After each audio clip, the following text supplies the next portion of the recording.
Hello, dear high esteemed colleagues. I hope we can start. I'm happy to join to our Ukraine's Climate Ambition in Action discussion dedicated to UN General Assembly and Climate Week in New York. My name is Olya Evstinieva. I am a Green Rebuilding Advocacy Manager in Razombestand.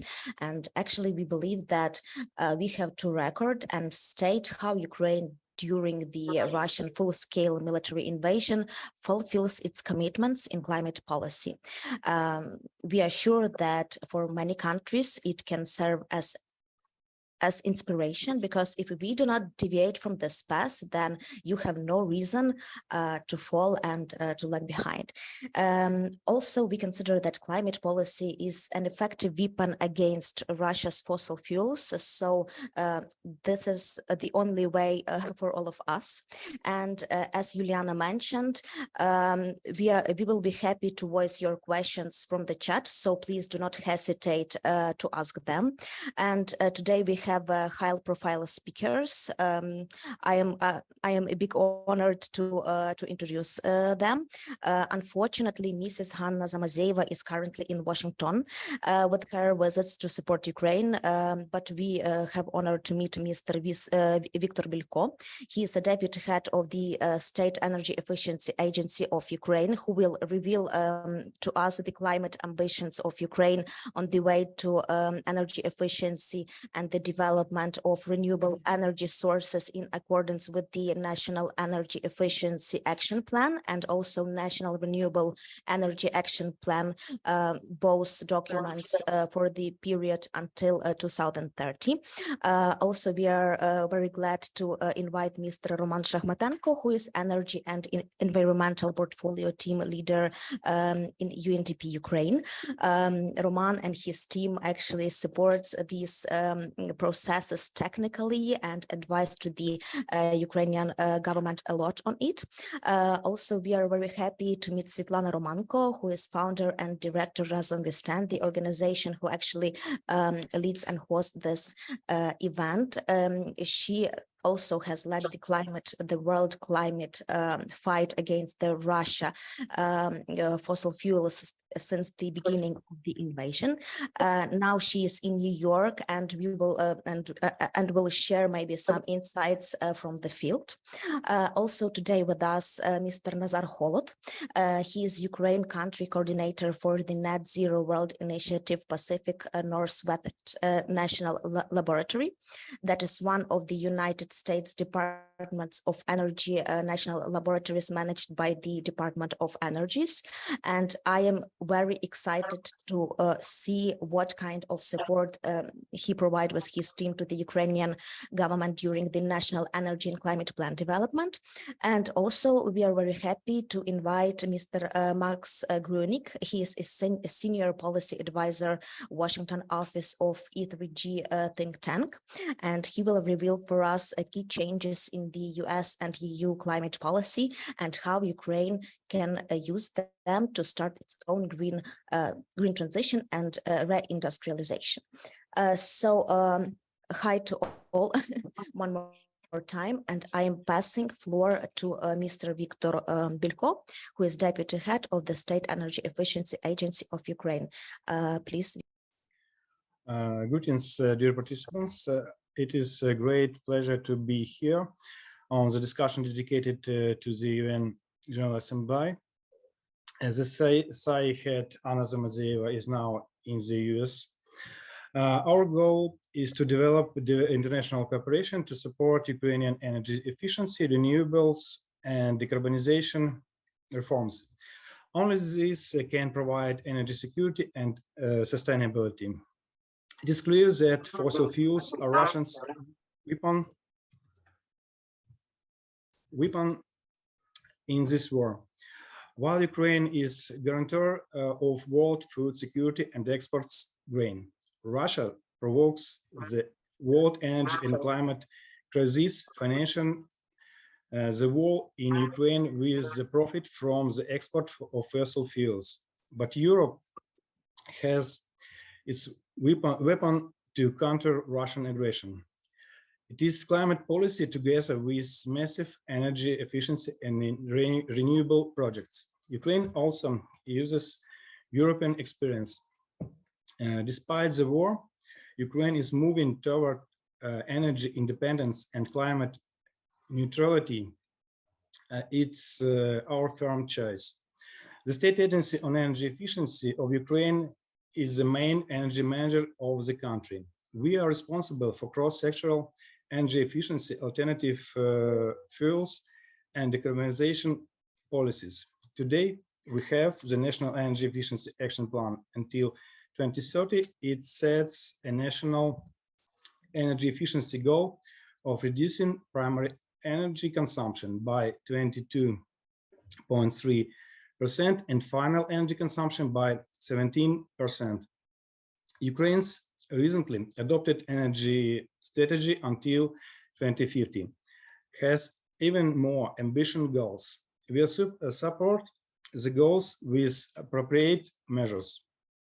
To stimulate renewables deployment in Ukraine, we have developed a draft National Renewable Energy Action Plan till 2030. It sets a new goal to increase renewables share in gross final energy consumption by 3 times, from 9% in 2020 to 27% in 2030. Besides, we are working on instruments to stimulate energy efficiency reforms in all sectors of economy. One of them is the Decarbonization Fund created this year. It's based on European principle, polluter pays. It will direct the CO2 tax toward energy efficiency and decarbonization. This fund will help to support all state programs on energy efficiency, renewables, and decarbonization, attract international funds and grants for investment projects, ensure return of foreign investments. Our next main instrument is the creation of the National Decarbonization Platform. The platform will become a unique state tool to support communities, households, and businesses in energy efficiency measures. There will be service, equipment, and financial support, lending, financial leasing, factoring, guarantees, etc. So I invite all financial insurance institutions and equipment manufacturers to cooperate. I'm sure that that's the only way to ensure energy security and sustainable development of Ukraine is a large-scale implementation of energy efficiency and climate policies. We keep on working. The victory will be ours. Thank you. Thank you, Victor. Thanks for joining us, and a big thank for your work, because I would like to add that actually I consider the creation of the National Decarbonization Fund an important step in reforming Ukraine's climate finance, which was just fully separated from the reduction of greenhouse gas emissions. And in the post-war reconstruction of Ukraine, we must observe the decoupling phenomenon when the growth of the economy we have without a sharp increase in greenhouse gas emissions, and your work highly contributes to this. So thanks a lot. Victor, if somebody, as I said, have some questions, please share it in the chat and we will vocal it. And now we are going to Roman Shakhmatenko. He is energy and environmental portfolio team leader in United Nations Development Program. So please, Roman, tell us how UNDP supports Ukrainian governments on this.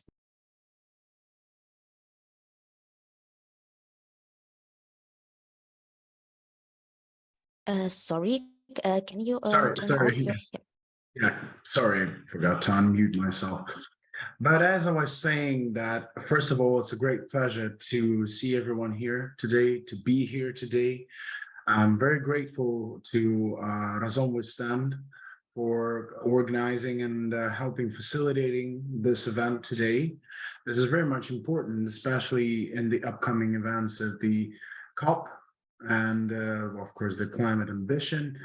And worldwide, the climate issues and climate conferences and climate meetings are taking place. So therefore, talking about it right now and putting, the dots in place is very much important. So once again, thank you for it. And just briefly wanted to state that I remember NGO Raison Withstand since the first days of invasion. They were the Russian invasion to Ukraine. They were actually committing to their goal. And I remember them supporting us at that point. And I'm very glad actually that today you're still doing this, you're still, pursuing your mission, because this is thanks to NGOs like you, to state actors, to civil society. We are talking about climate ambitions. We're talking about climate change within the realities of war, basically. And I think this is a very huge achievement on its own. However, of course, there's much to be done.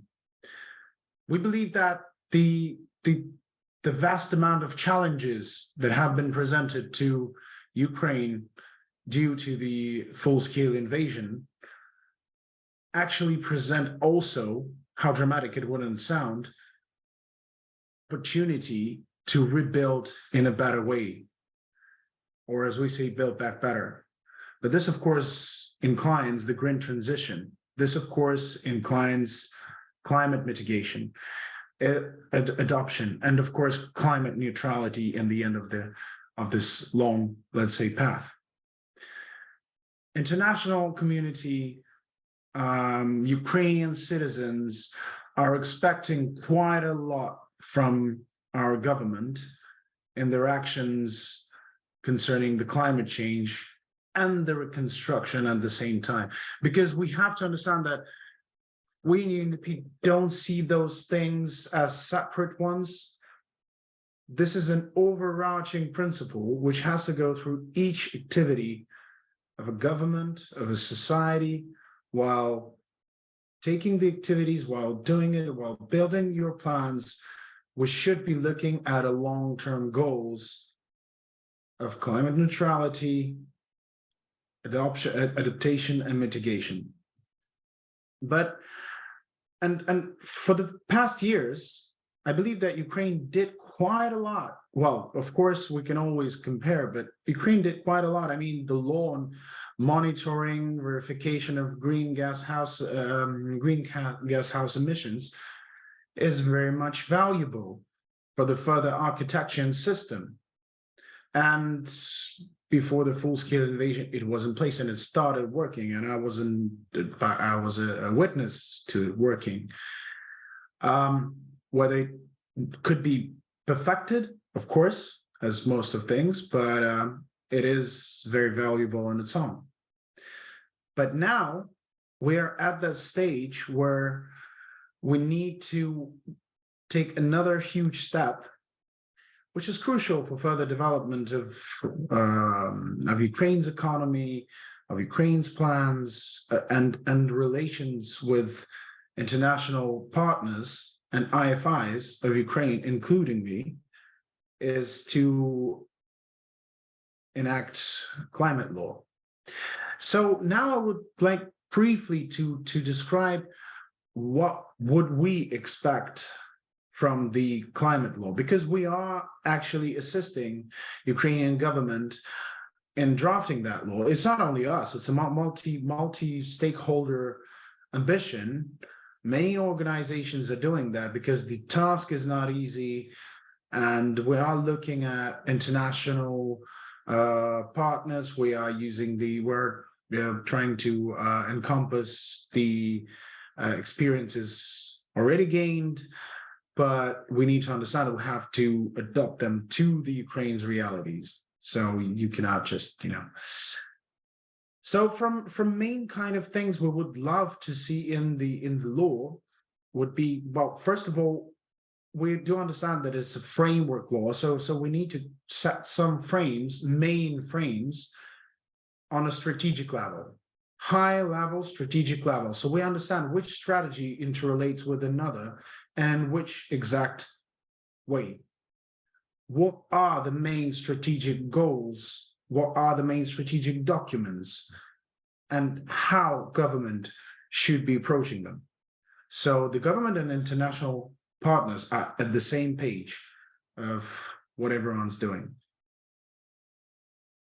The carbon pricing, or at least the main elements of the carbon pricing and the frames, is something also very much important to be specified, at least not specified, but described in the law.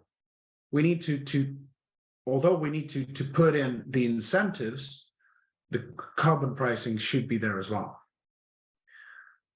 And of course, as I've just said, you cannot go on without the economic incentives. We have to stimulate our businesses, our entities to move forward in this direction. But in this context, it is very much important that, they say you cannot manage what you cannot measure. So basically the metrics of it would be very crucial as well. And one of the most crucial and most, I guess, difficult things is the architecture, climate architecture, like climate management or governance architecture, which is very much important at the moment. So in brief words, this is what we would expect from the climate law. And we really hope that government of Ukraine could present the draft law, or at least its concept, during the next COP meeting. I will not take more of your time. I can see many experts and actually, people of great value in this area. So I will just pass the floor over. Thank you. Thank you, Roman. Thank you for kind words and for really reviving new information about the climate law in Ukraine, about also shaping all of that amount of work which Ukraine need to do in accordance with the Green Deal, with the Paris Agreement, about carbon taxation, carbon pricing, overall climate architecture. So that is very crucial, important things. And we, of course, ready to support you on this. And now I am passing the floor to our founder and director of Razom We Stand, Svetlana Romanko. As I said, she is in New York now, and it's very interesting to find out what is the atmosphere in New York now during Climate Week, and is the climate voice really heard enough now among other voices and interests. So please, Svetlana.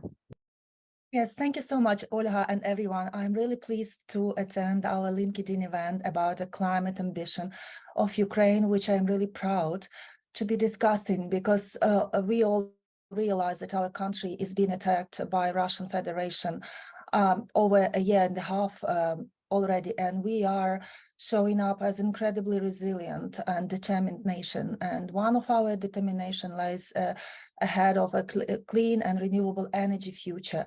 And just to bring a few more perspectives, I will start from who we are as Razom We Stand and what we've done so far in this year and a half to fasten the clean energy revolution in Ukraine and globally, because we truly believe that this revolution and the rapid transition for renewable energy sources is possible.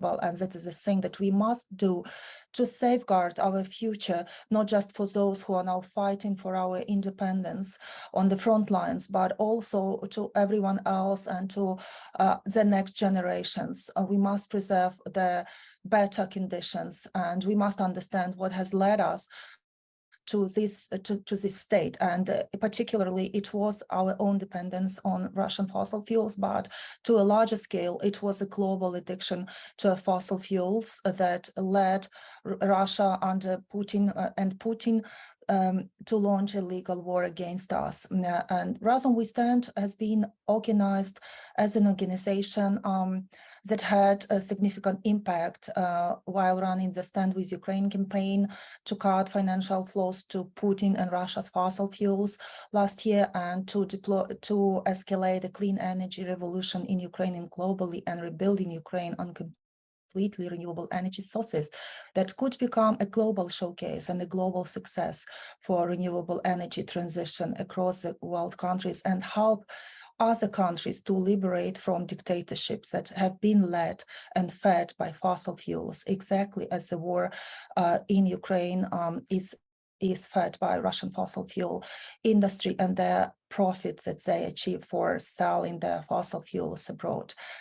So in the past year, we've been able to really fast track deployment of renewable energy transitions throughout the European Union, because we create and promoted a narrative about the absolute immorality of continuing trading of fossil fuels with Russia, and the necessity to end global fossil fuel addictions that feeds Putin's war machine. And since that time, we've been constantly communicating with the deputies and officials of the European Union and different countries, including US Department of State and Energy Department and many others, to implement a total ban on Russian fossil fuels, as they will help us to defeat Russia much sooner, and will help us save human lives, which we are massively losing over the year and a half. And this is a big humanitarian tragedy, but also it's another opportunity for us to build a new state, a new nation, which will be completely liberated from fossil fuel dependency. Among our latest achievements, there were as draft law on amendments to certain laws of Ukraine regarding the restoration of energy security and green transformation of the energy system, which we submitted to the parliament, and these amendments were accepted. And also our proposals are processed as a part of development, a 5-year UNDP program for the green recovery and development of Ukraine's industry in the post-war period.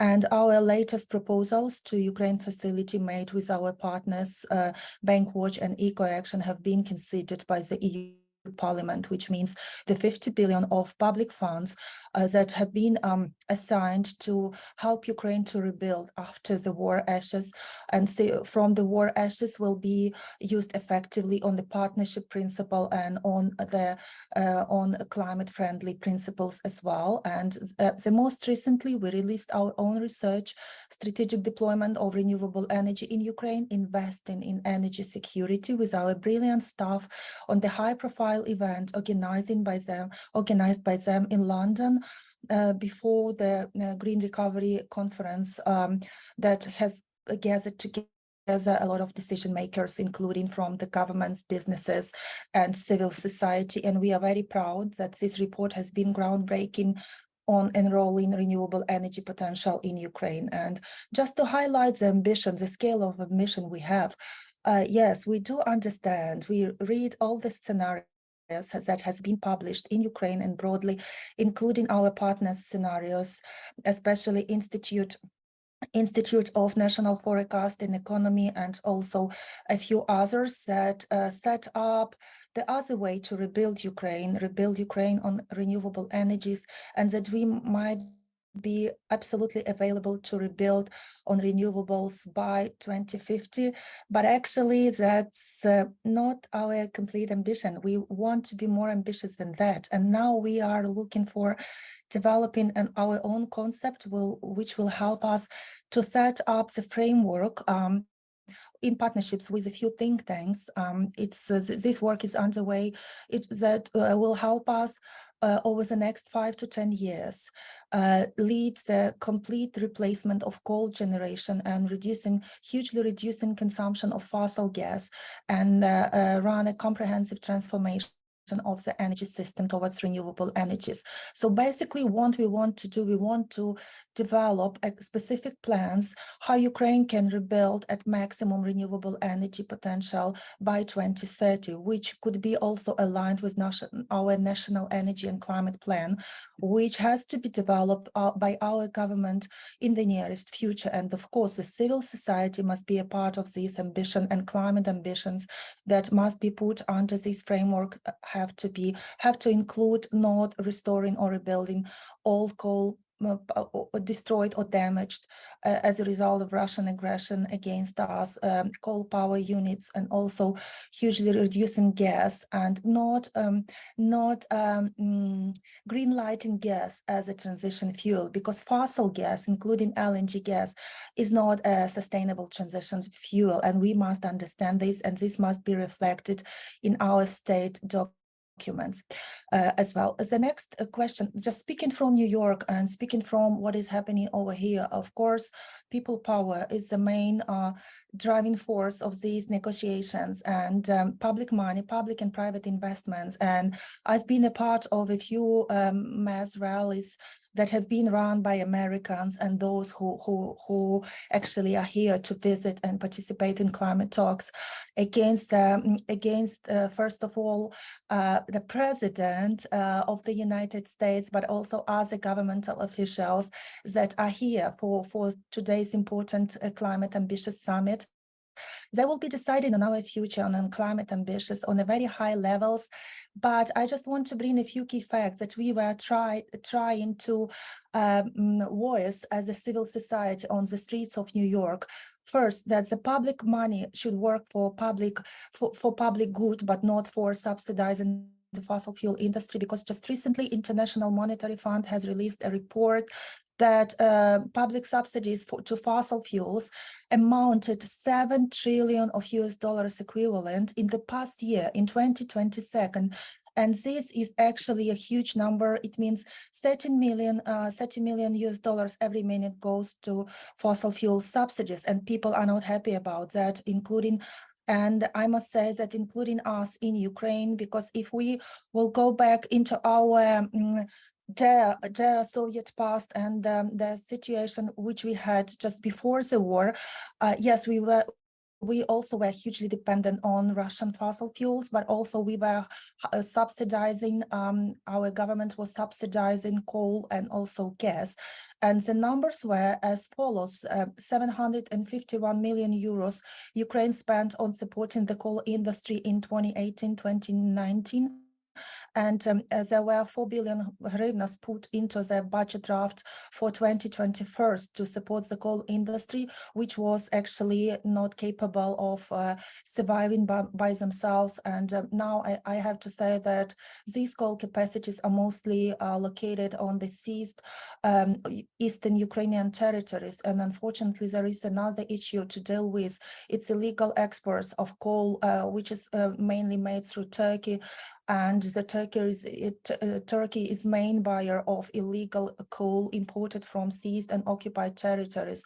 And of course, this must stop. And according to a figure by the Ukraine government, Ukraine can continue to set aside from 8 to 10 billion US dollars in public funds annually to subsidize imported gas. Here I have to stop and just to pause that we try to encourage our brilliant government that opposes Russian aggression in such an incredible way, to be actually investing in the economically advantaged expansion of locally produced solar and wind energy, but not subsidizing gas, and not just thinking of how we can boost on our gas expansion inside of the country, because it's not a way out. We will be put ourselves in the more worse dependency that even we are now, just locking ourselves and our huge opportunities to rebuild the country on completely clean energy.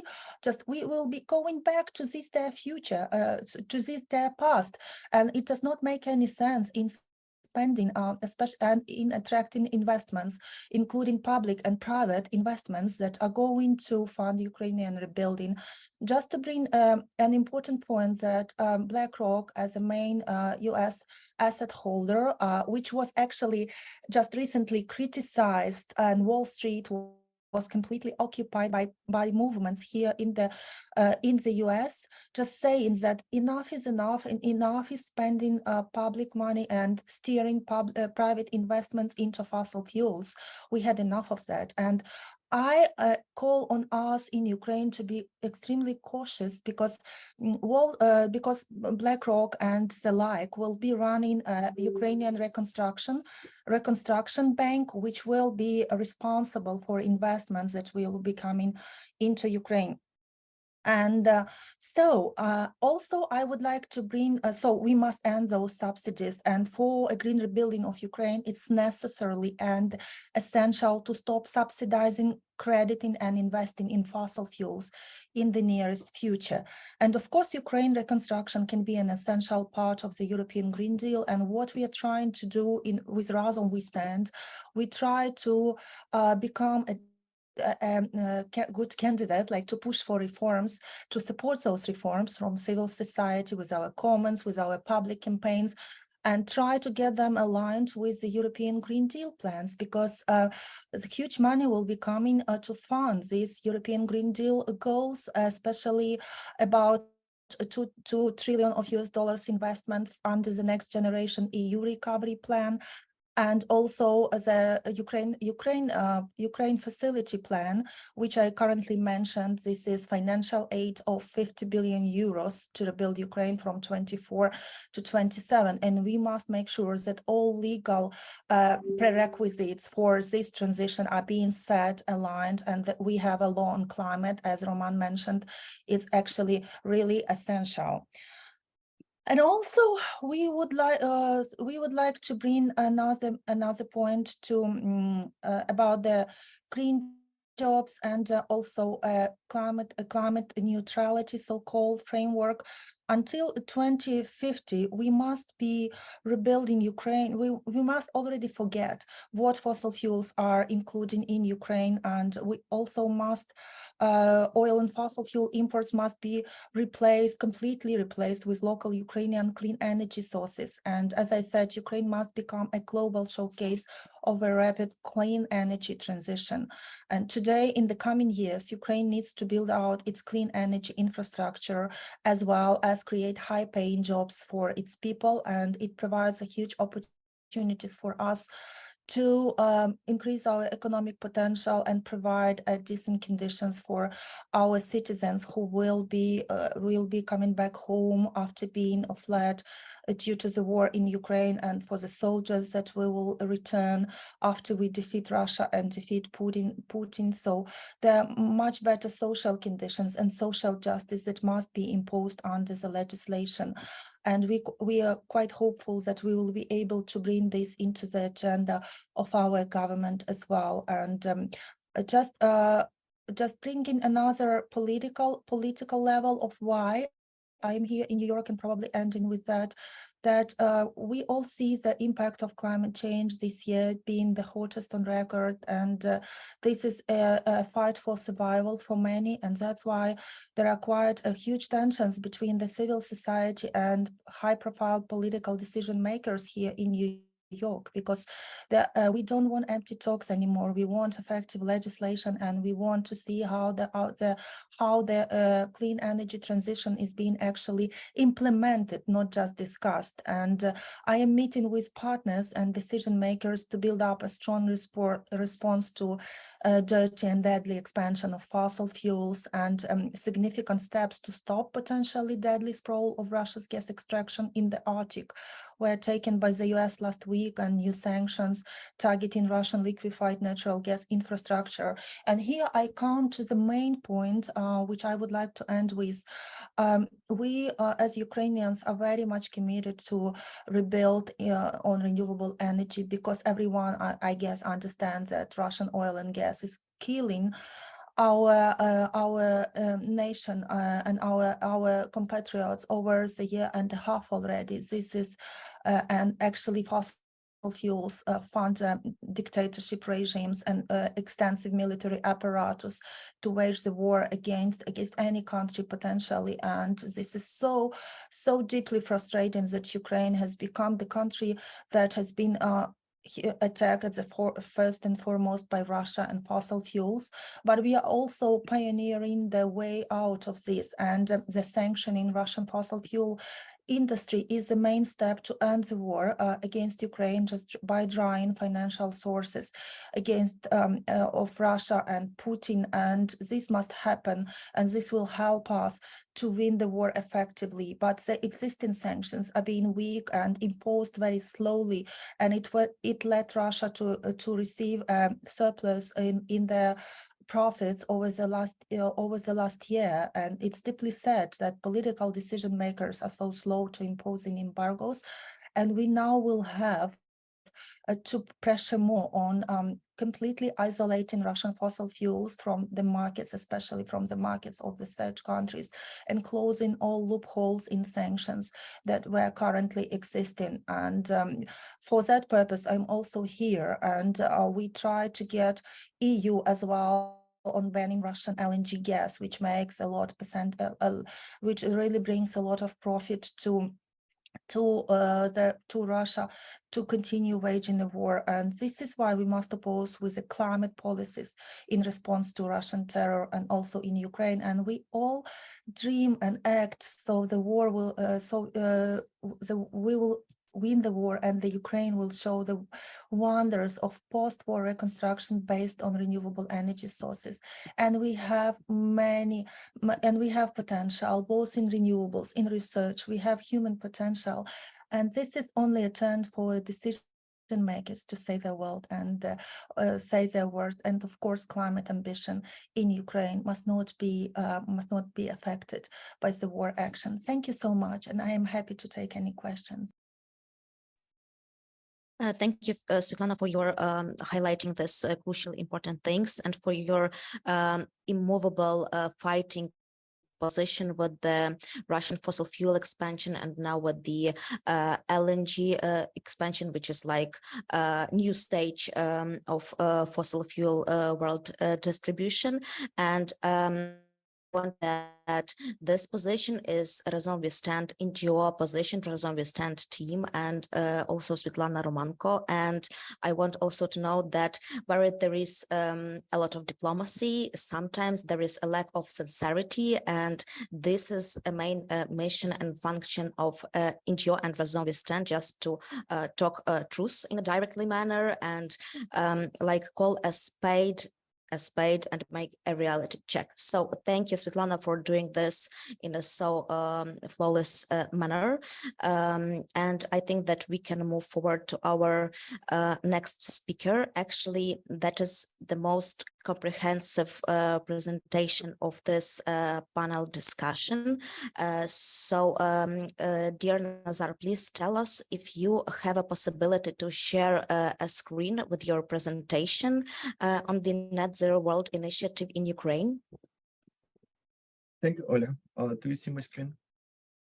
Yes, sure, we can see this, and yeah, the floor is yours. Thank you very much. Thank you for inviting me to this very important event. Let me introduce myself. So I am the staff scientist at Pacific Northwest National Lab, and also I am the country coordinator for the Net Zero World Initiative in Ukraine. And I'm going to talk about our activities in Ukraine, of what we are working on. So with that,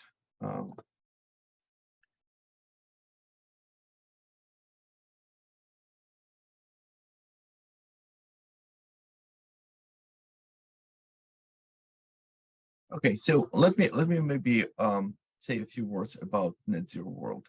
Net Zero World is a whole US government initiative led by US Department of Energy. And the goal of the initiative is to work with partner countries to help them implement climate ambitions and pledges to accelerate global transition to net zero. Ukraine joined Net Zero World at COP26 at Glasgow, together with Argentina, Chile, Egypt, and Indonesia and Nigeria. But because of the war, we started working only this year. So the Net Zero World Initiative is a consortium of national labs. We have 10 national labs of the US Department of Energy, and we have experts from all of those laboratories to work on all areas like building, industry, transport, energy systems, and others. We also have support from philanthropies like Breakthrough Energy, Benioff Foundation, Bloomberg Foundation, Bill Gates Foundation. I'm going to talk about the results of our study and what we are doing in Ukraine. And I will be focusing only on a few things about our work. So we have Net Zero World Initiative and the government of Ukraine working on energy modeling to inform green reconstruction of Ukraine. So as you know, the Ukraine adopted the energy strategy through 2050 with the goal of decarbonizing the power sector by that year. So what we are doing, we are modeling more ambitious scenarios to reach net zero emissions from the energy sector, which is a goal of the European Union. Also, the government of Ukraine invited the Net Zero World team to support the development of the National Energy and Climate Plan through 2030 that several speakers already mentioned this.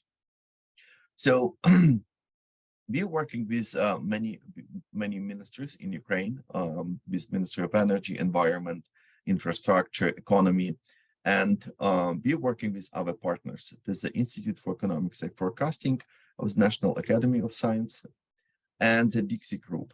So we are working both on modeling and also on developing strategic document and addressing financial issues.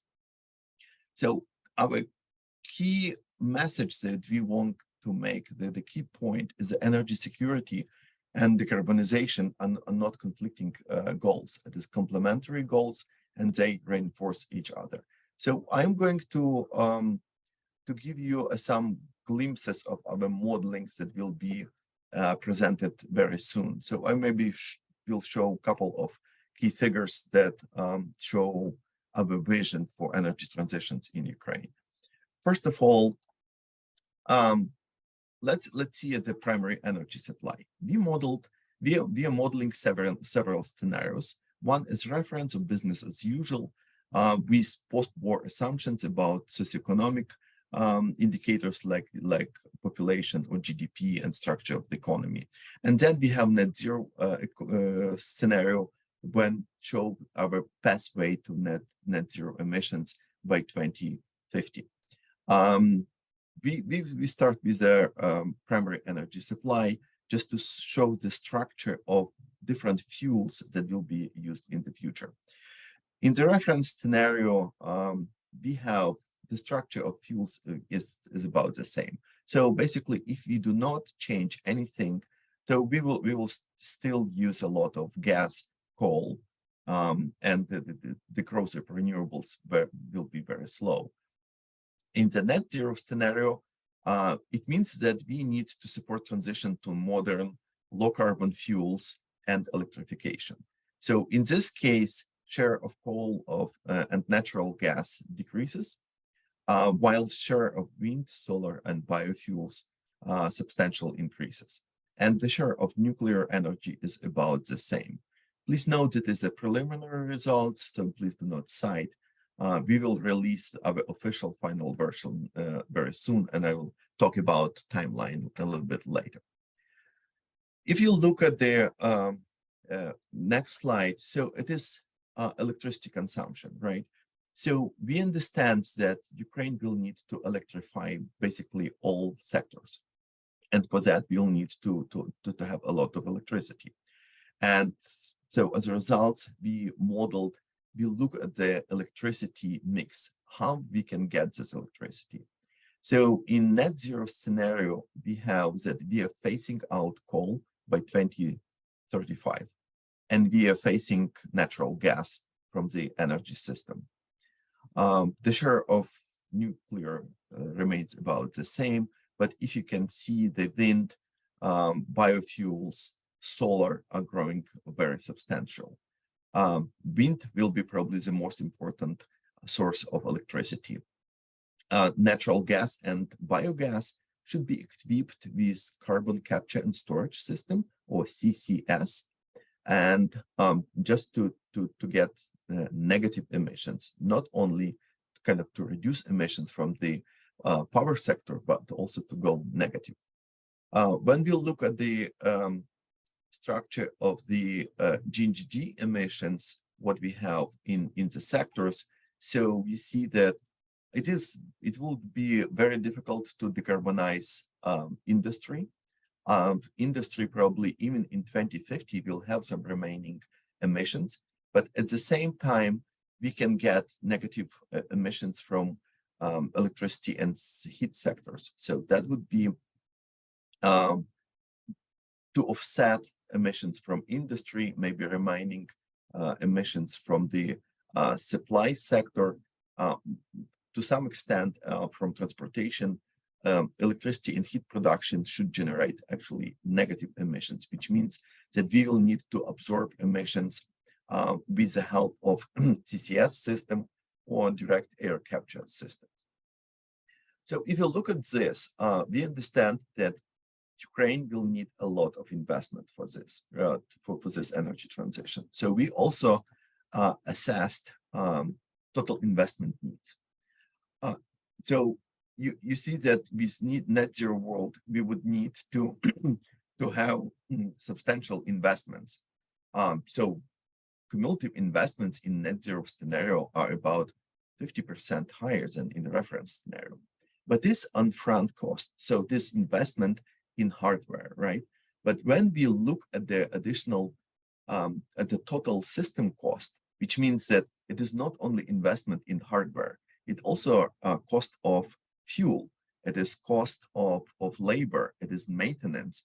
And like Svetlana mentioned, that the government is spending a lot of money just to subsidize coal and gas. So if you look at the additional total system cost in net zero scenario, it is only 3% higher than in reference scenario. As a result, we have this transition will be much easier than we may think, with still very substantial upfront cost. But benefits of going to net zero is very, very substantial. First of all, it's energy security. Ukraine will not be dependent on energy imports. No coal, no gas. We'll rely on resources that we have in the country. It is clean air and as a result, human health. There's a substantial benefits, right? And even like when we look globally, it is support for climate change mitigation. So benefits for climate is also very, very important. So with that, let me go to our timeline and our next steps. What we are working on, how we want to proceed. So first of all, we all agree that despite all the difficulties, Ukraine has absolutely unique chance now to rebuild its economy in a clean and sustainable way. Ukraine has very strong support from the European Union, the United States, and other countries and blocs. So as a result, detailed and very sought reconstruction plans are very important for achieving energy security and climate plans. And we really appreciate that we have support from the government of Ukraine, from many players in the field, and from many organizations that are working on those plans. And then finally, on our plans, how we are going to release this, right? So the long-term net zero world scenarios will be presented at COP28. We are preparing a report with all our modeling results. It will be publicly available and will be released at COP28 in Dubai.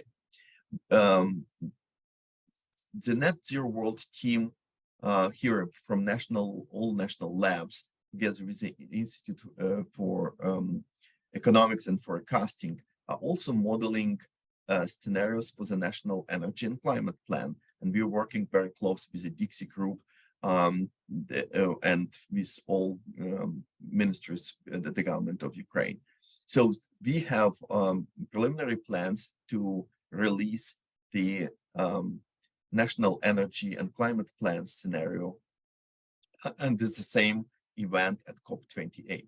So stay tuned for updates in December. It will be publicly available events and publicly available reports, and we are working with all stakeholders to make sure that we are putting everyone on the same page. So with the energy strategy that is adopted by the government of Ukraine, we are developing those ideas to put in the COP28 scenarios.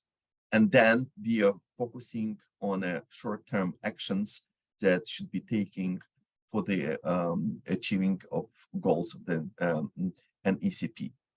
So with that, thank you very much. I'll be happy to answer your questions that you may have at the end of our event. Thank you very much. Thank you, Nazar, for sharing this valuable insights, because we all need to understand that our joint willing to rebuild Ukraine green and to build the decarbonized economy, that is like data proven fact because of such scientists as you and the, as you mentioned, Institute of Economic and Forecasting, with whom we stand also have an honor to cooperate. And actually we shared their our joint press release on the amount of the investments, like comparing two scenarios. The first one, like reference scenario, fossil fuel based economy, and the second scenario is of course decarbonized economy based on renewable energy.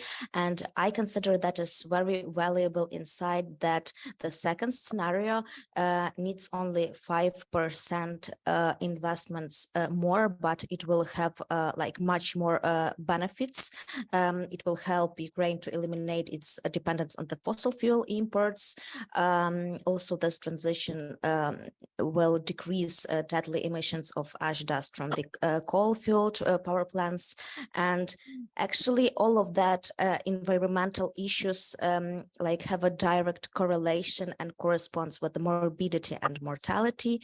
And it would also decrease by 0.7 and 1.3% of GDP of loss because of the fossil fuel economy, because that is like money lost and also like human lost as well in different manners.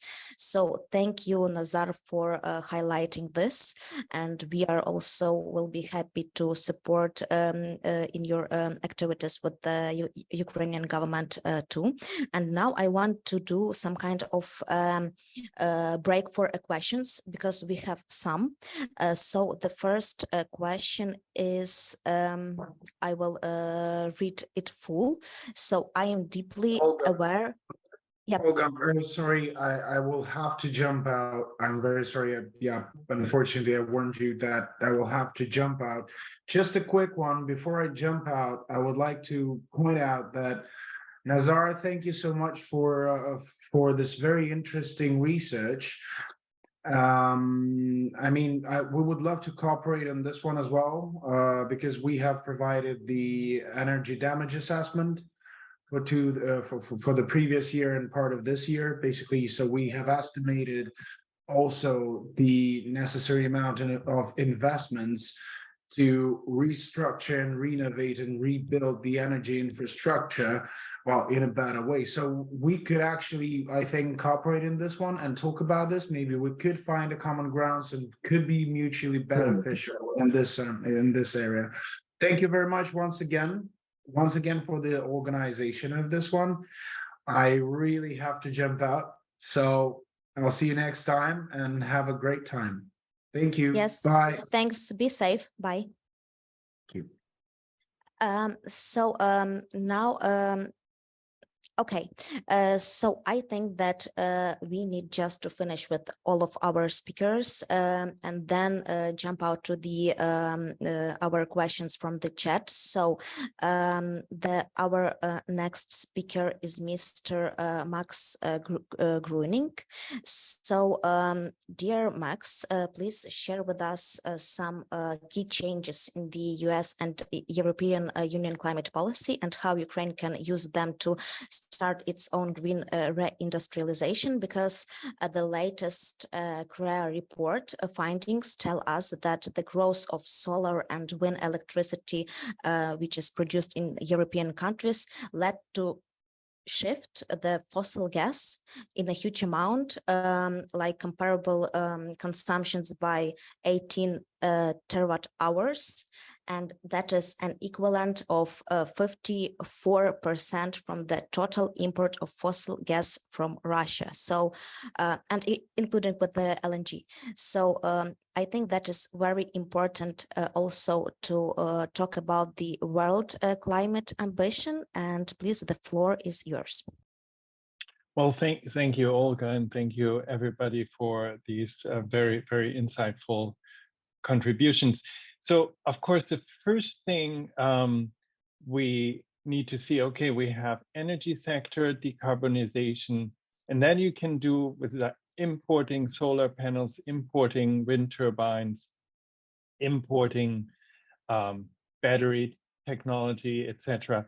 But of course, you also want to have your manufacturing, your industrial base, your whole economy decarbonized.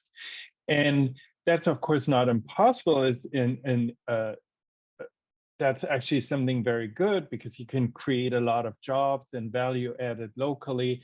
It's of course requires work, right? So we need to think basically in phase 2 to green reindustrialization. And that has many layers, and it's also very important to see how this can be worked or woven into the reconstruction and rebuilding, and how this can be done already now. And I'll look at both what the EU and the US can bring and are bringing, and what's still missing maybe in the big picture here. So on the EU side, there is a Green Deal industrial plan for this purpose, but of course it's mostly looking at the EU, understandably. It has a Net Zero Industry Act and then a Critical Raw Materials Act. And both are, of course, primarily aimed for helping the EU make that transition. And the Net Zero Industry Act covers key technologies, including solar, wind, battery, heat pumps, electrolyzers, biomethane and sustainable biogas, CCS, carbon capture and storage, and grid technology. So a whole range. And mostly it's aiming at building capacity for building this in the EU, but it also includes the goal to develop net zero industrial partnerships. And they say with like-minded countries, and I really hope this includes Ukraine under this. So this is really an opportunity, right? This is really where this can come in. And they say, and I quote this, support the role of EU industrial capabilities in paving the way for global clean energy transition. So this is actually thinking, okay, outside of European borders, and also directing investments into neighboring and partner countries, like-minded countries. So there's still not anything really there. It's very early, but I hope there's something there very quickly. So we also want to encourage the European Union and the member states to really make this very quickly, increasing investment and creating value chains in Ukraine. Another aspect there is there's now an EU hydrogen bank to develop green hydrogen. And that too is a brand new thing. There's nothing really there yet, but there will be and is money there, and it has an international part. Actually a goal to import some of the green hydrogen from countries, and including Ukraine. And that would be a huge opportunity, of course. For one, Ukraine is close to the EU, hopefully soon also in the EU, but for now still on the outside of the Union, and could be really a provider, because transporting hydrogen is very expensive, so proximity counts. And so this will be a huge advantage, especially for Central Eastern European member states. And then linked to that is also the biogas or biomethane rather issue. So there is a goal for the EU to have to get 35 billion cubic meters biomethane by 2030 annually. And that also includes the possibility to import parts of it. And of course, where does biomethane come from? It's mostly from agricultural waste product. And with Ukraine being a big agricultural producer, this is definitely a huge opportunity. Again, the proximity and the starting point is really right there. Linked to going back to the hydrogen, where I still see a big gap, is the steel sector, right? So steel and other heavy industries, but steel especially is a huge emitter. And that's where hydrogen can play a huge role. So it's also about using hydrogen domestically in Ukraine and developing a green steel sector, which is really something nobody has that yet. There's an initial green steel plant being built in Sweden, but that's really the first one in Europe. So Ukraine could be really a leader and a supplier of low carbon steel. Of course, very quickly on the up the value chain, we also have critical minerals, and Ukraine is also a supplier for minerals and materials such as graphite, titanium, nickel, manganese, magnesium, and of course iron as well.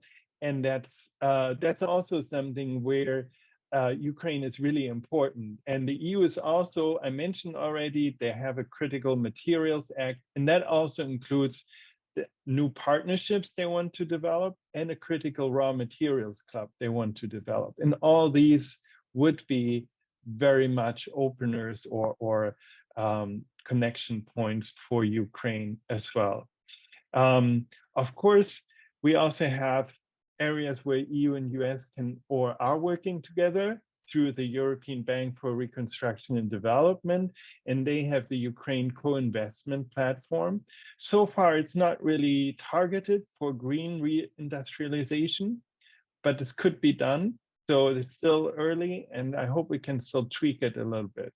Just very quickly on the US side, the US too is mostly looking domestically with the Inflation Reduction Act, the CHIPS Plus Act, and the bipartisan infrastructure law. So a lot of this is money going out inwards, but there are also opportunities for third countries such as Ukraine to be part of the value chain, to supply parts or systems for the transition in the US.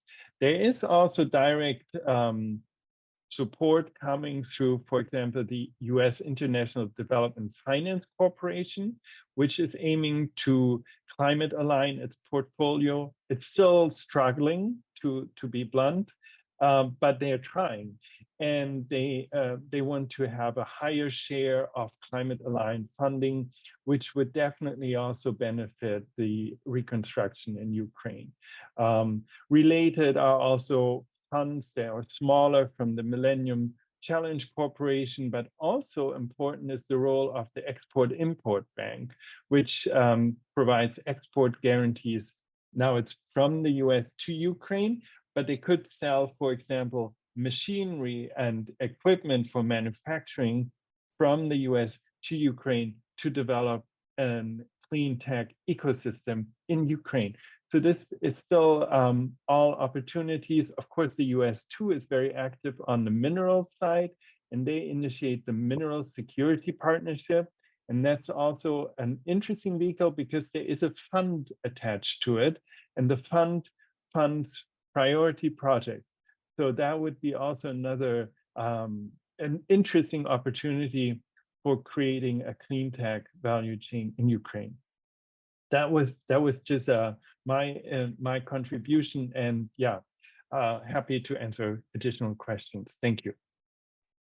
Thanks a lot, Max, for flagshipping this. That is like very newborn and newly created narrative in Ukraine, that Ukraine should to become a part of world supply chains, manufacturing in the renewable energy efficiency production. So that is like very newborn and not enough reframed narrative till now, but of course that is very important, and maybe Ukraine could potentially become under the European Union industrial strategy a reliable partner on that, maybe also to help overcome dependence on not only Russia, but also China on the manufacturing. So thanks a lot for mentioning this. And of course, now we are going to our questions from the chat. And the first question is, I am deeply aware that a war situation with farmers even risking their lives on mined fields does not allow to much flexibility in implementing policies. Agricultural production is an economic heavyweight in the country, and I may imagine relying on oil-derived fertilizers, fuel for its mechanization, electrified water distribution system, etc. Thinking about how and how much could be done to make agriculture production more sustainable and energetically resilient. Who will be volunteering to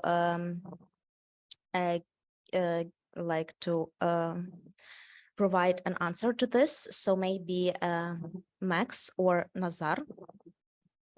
Maybe I will start Yep, from our perspective, right? So agriculture is very important, and Ukrainian is agricultural powerhouse. Not only for European countries, but also globally. It is very important. Food security in many countries depends what's going on in Ukraine. So I will just focus on maybe on our modeling side, right? So what we are doing, we are looking at the potential of agriculture in producing biofuels. So in addition to the model that the Institute for Economics and Forecasting is using, the Times Ukraine model, we also use an integrated assessment model called GCAM, Global Change Analysis Model, that we have here at PNNL.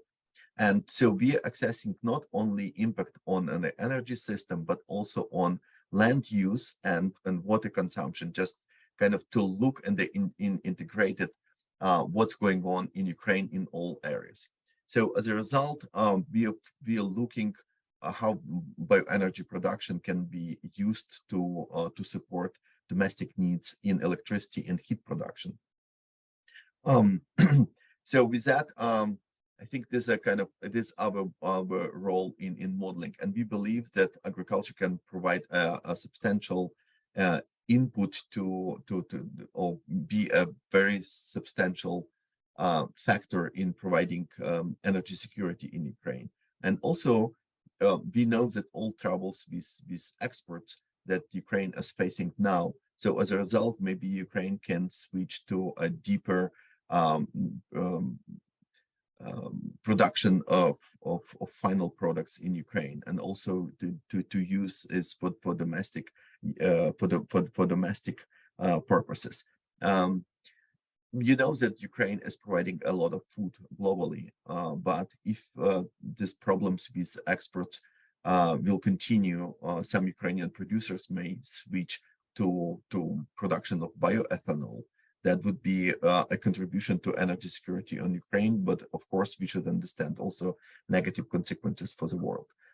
So this is kind of my short answer, just focusing from our modeling work. But Max may and Svetlana may continue. Thanks.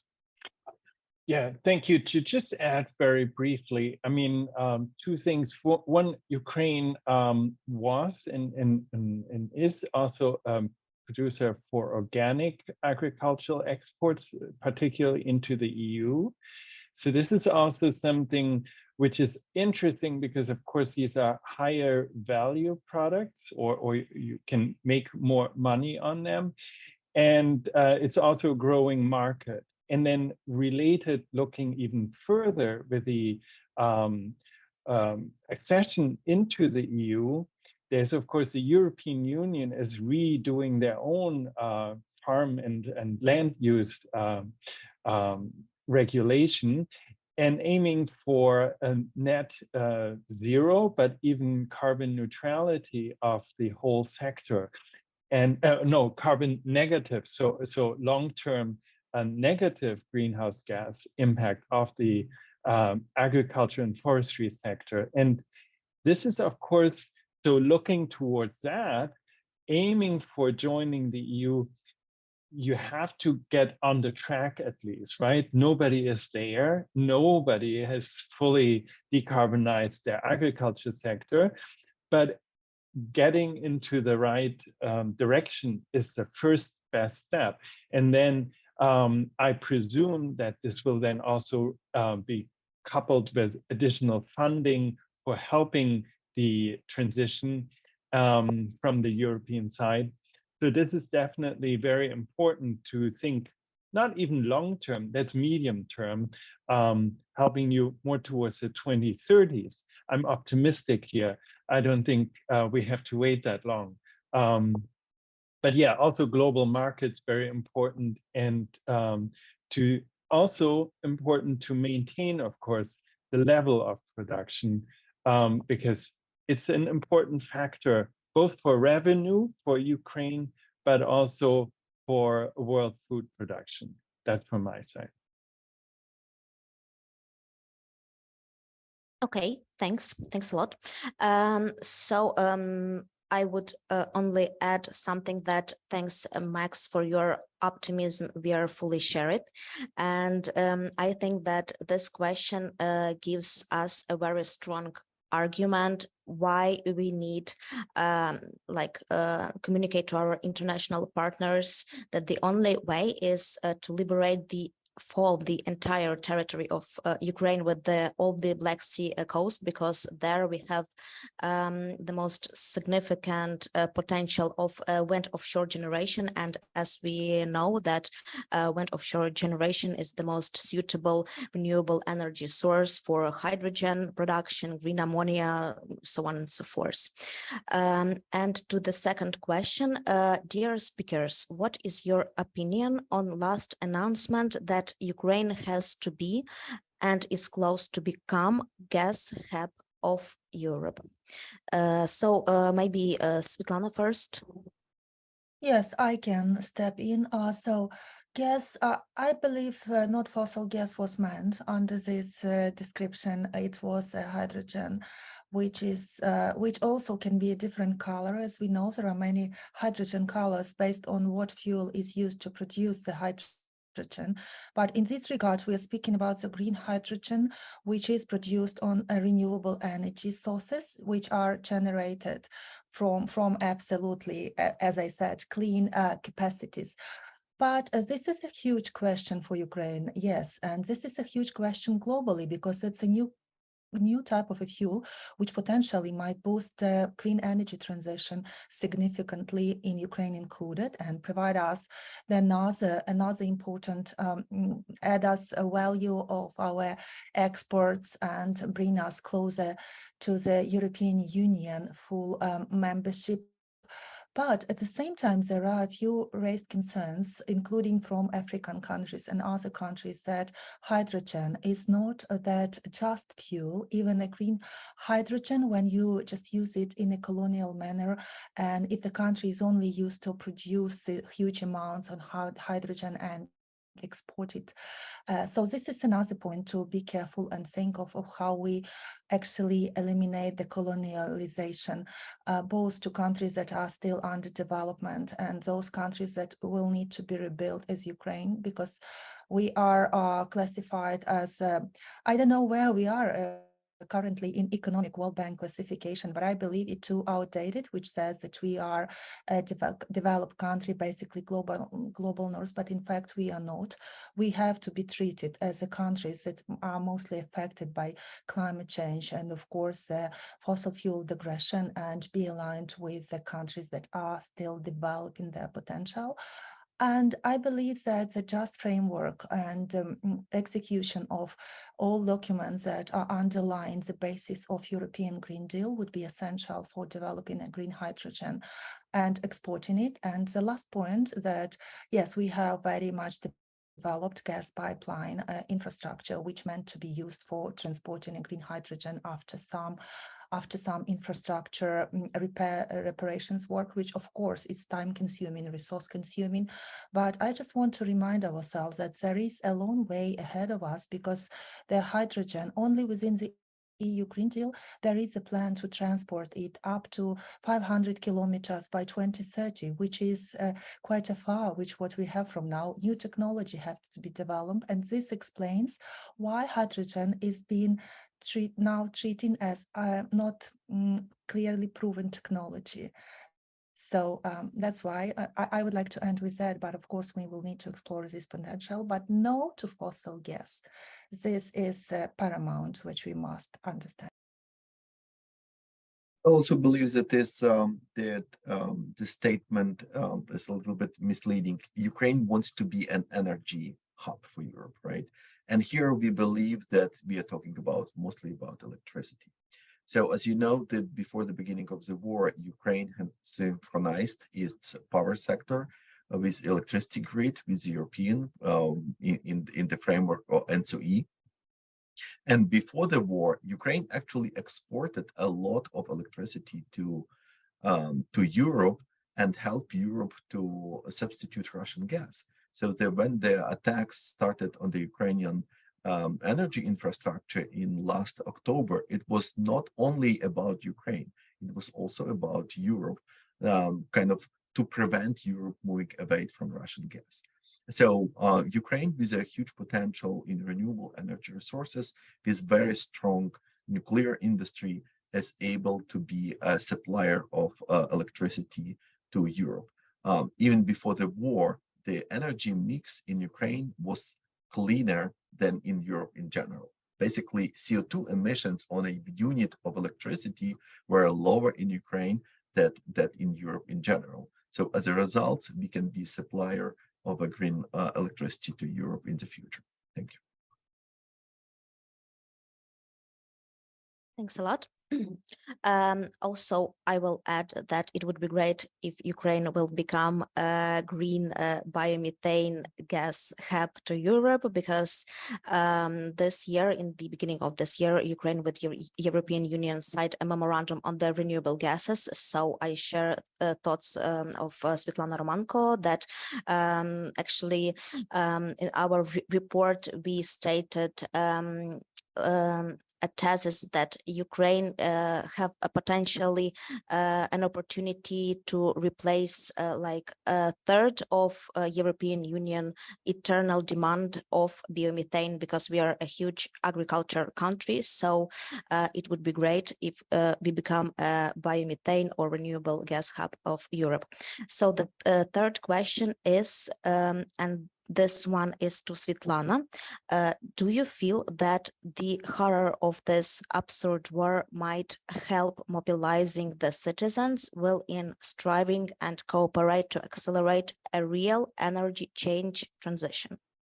Yes, I truly believe in that. I'm all about that. And that's what we are trying to do as well with our partners, trying to get them all together across the globe, because as I said, people power is essential, but also we need to add some knowledge, and we need to add some more organizing and get all these people and communities together to drive the renewable energy transition, because the renewable energy transition that we want to achieve will create a more inclusive economy, which will be socially just for everyone. And this process is so urgent and it's so necessarily. And just to bring Ukrainian point, because we are talking about Ukraine climate ambition right now, and I am very happy really to share that our community we worked in the past, including those cities who publicly declared their commitment to 100% renewable energy transition by 2050, because that was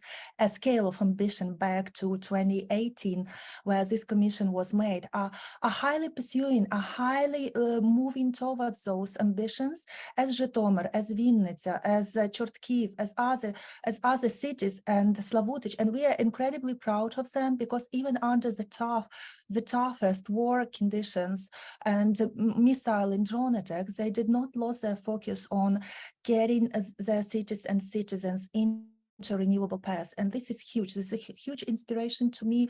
And I also appreciate the work that our partners are doing, just getting these communities all together in Covenant of Mayors and a few more. They are really driving renewable energy rebuilding from the bottom up, and there's a huge potential in that.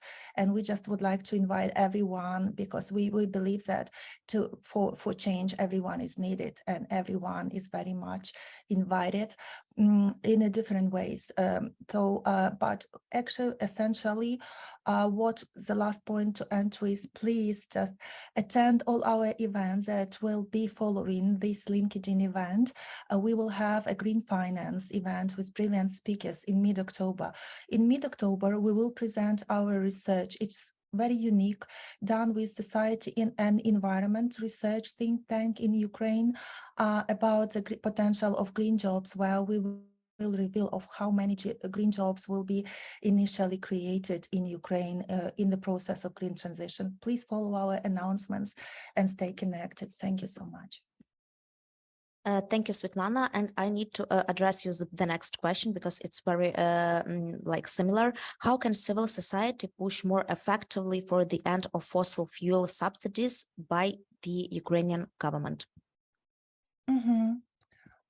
Yes, maybe my colleagues would like also to bring their perspective, because I value them so much. But what I can say, it's keeping an eye what the government is doing, being involved and invited into high-profile decision-making spaces, into all rebuilding conference. Because what I've noticed, these conferences have become far more closed and inaccessible for public and for civil society. And I don't really think that even the war, even the martial law, or state that our countries now can justify this. We have to keep this transparency and public access and a good governance principle, and also a good partnership principle under the European Code of Conduct, because we aim to be a part of European Union. So this is essential.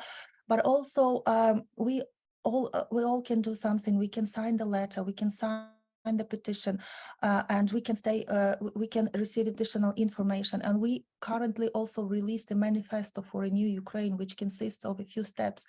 We invite you to sign it on our website. But not only that, just support those initiatives you have in your own towns and be proactive, because that's how we can do. I still believe that there are two ways how we may achieve change. One is the public pressure, and what we called when we see that our demands are not working and the government is turn in the right direction. So this is a public pressure. But also there is on a more positive way, we try to build a dialogue with different stakeholders to persuade them that the change is possible and there are reasonable arguments under these decisions that must be taken. And currently, I'm just really calling on everyone not to lose this momentum we had, not to get tired of the war, because we could not expect, we expected this, but we still need to insist and to do more effort, because a fossil fuel undemocratic regimes have been building their power for many years. They collided a lot of financial resources. They got a lot of politicians in. They funded directly their propaganda machines. And we can't break it everything overnight, but we can do it all together in the next upcoming months. And just please don't be indifferent. This is the main what you can do for us. Don't be indifferent. Please be proactive and support us, because we are in this fight together. This is the future of the world is being decided in Ukraine right now. And it's not just about us being on the front line, but it goes far beyond Ukraine borders. And if we lose this pivotal moment for change, we will lose it for everyone and forever. And we must understand this, being in Europe or in the US or in Ukraine. Thank you. Thanks, Svetlana. And dear colleagues, if you have something more to share about the joint public efforts on the green transition, please, you can do this. Maybe Max? Yeah, I totally agree with what Svetlana just said, that it's so important to not just rely on the governments to solve it, and both to be watchful what's happening. So transparency and open process is very important. Especially now, of course, when we talk about reconstruction, there will be a lot of money going, and there is, we want this money to really be helpful. And I'm really thinking this is very important for civil society to be part of the process for that reason. And also, of course, to not only have very large mega projects, we need these too, of course, but we also need to have funding for decentralized small scale solutions at the local level, because they also increase resilience. They offer a more networked approach to the energy system, and they offer better flexibility. So this is very important, where you can also have local solutions in villages, in towns, in communities, where people can come together and build their own energy transition from the bottom up. And of course, you also need statewide action. You also need national direction. You also need a national plan for the energy transition. There's no question about that. So it needs to come both from the top and the bottom, and kind of meet in a good way in the middle. And we hope to be also part as a support infrastructure, both with European civil society and American civil society, working together and also sharing what our experiences are, and our also sharing capacity and developing capacity together. Thanks a lot, Max, for emphasizing this. And we have the last question. So that is to Nazar Holod directly. Seeing the biofuels problems, for example, in Brazil, impoverished soils and biodiversity loss, is it not too risky a business? So when we look about, so there's different types of biofuels, right? When we look at what specifically we are targeting in Ukraine, it is not like a solid biofuel. It is not wood. So it is mostly residual from agriculture, and also that we can direct part of agricultural products to production of bioethanol or biodiesel. The huge potential in production of biomethane, right?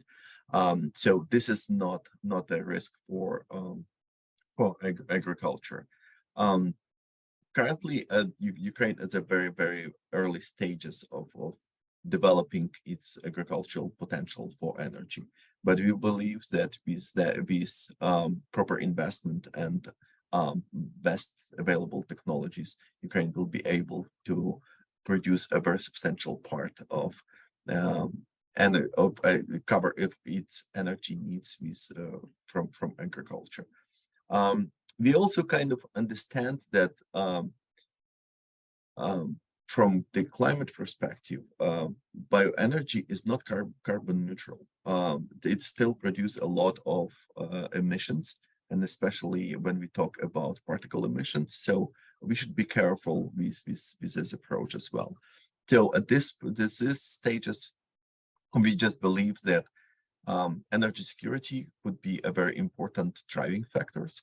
So I am fully support of phasing out coal and gas, but we also need to understand that we need to replace it with something. So the people needs electricity, people needs heat, and for this, I think the transition is happening, but it cannot happen overnight. So it will take maybe a decade to rebuild Ukrainian energy system. Thank you. Thanks a lot. And actually, we are slightly moving to the end of our discussion. And now I want to kindly ask our speakers to have last remarks, and 2 minutes is yours. And I would like to start with Max. Yeah, thank you so much, Olga. And well, first of all, it was a pleasure to be part here of this panel. We're also trying to continue our work, including with Ukrainian mayors and heads of local governments. And we aim for, there's a tentative date for US-Ukraine Mayors Forum on green reconstruction for the first week in November. I hope to see some of you there in person or online. This is still a fluid, but that would be the goal for us to hold it then. Where, of course, we're moving into another winter heating season. So we have, you know, unfortunately, a lot of work ahead. And so we both have the short-term repair issues and the long-term reconstruction. And I think this is also important to make sure that short-term repairs, emergency repairs, are maybe providing some stepping stones towards green reconstruction. I'm not saying there should be no diesel generators, right? So this is not at all what I'm saying, but I'm saying there should be also other things. So to look into, let's add a little bit more green, and not saying no fossils. We need heat, we need energy. There's no question about it. But to see how this can lead towards a greener Ukraine in the future. And this is, of course, very challenging. And I hope we can work together on this. Thanks, big thanks for your support and your optimism and your invitation, Max. We would be definitely very glad to cooperate with you. And to Nazar. Thank you, Oля. First of all, thank you very much again for inviting me. It's a great pleasure to be here and to be able to share our thoughts and some of our work. With the Net Zero World Initiative, we're also working not only on energy modeling, right? Energy modeling just to inform pathways how to move forward. But we're also working on capacity building. We are working on development of this distributed energy resources. We are looking for additional opportunities to work with Ukrainian government on many other important energy and emission reduction strategies. Because I'm from the national lab, it means that PNNL work on many strategies. And one of the things that we did, we modeled long-term and mid-term strategy of the United States. And the concept that we use was that it is all-in approach, right? If we want to achieve net zero emission by 2050, we need all hands that we have in our disposal. It is even more important in Ukraine. We need all support that we can get. We need to actively work on all directions. We need to think how improve it. Don't wait, sit and wait, kind of that somebody will do this for you. And like I believe that everyone should have a role in this process. It is a challenge, probably the biggest challenge of our generation to help Ukraine to overcome those difficulties and to emerge as the countries that can lead at the regional and global scale. So with that, I would like to invite everyone to active participation in events, to discussions. You know, this feedback is very important. What we are doing, kind of, sometimes we use our background, our experience, but fresh thoughts, fresh approaches, fresh mechanisms are very important. So let's be creative and let's move forward. We have a great agenda ahead of us. We are working on this actively. So I would like to invite everyone kind of to be part of this great, absolutely fundamental task that we have. Thank you. Thanks a lot, Nazar. And I want to note the extremely need for scientists in this discussion, like you, because we know that scientists first to learn about the global warming and made the interlinkage with the cause of global warming and fossil fuels, and now you with your colleagues like make some kind of scientific studies and research and development scenarios just to translate this into the reforms. So huge thanks for this work to you and your colleagues, and to Svetlana Romanko. Thank you. I would like just bring a few key points. The first is we are winning over the fossil fuel and over the dictatorship regime led by Putin and Russia.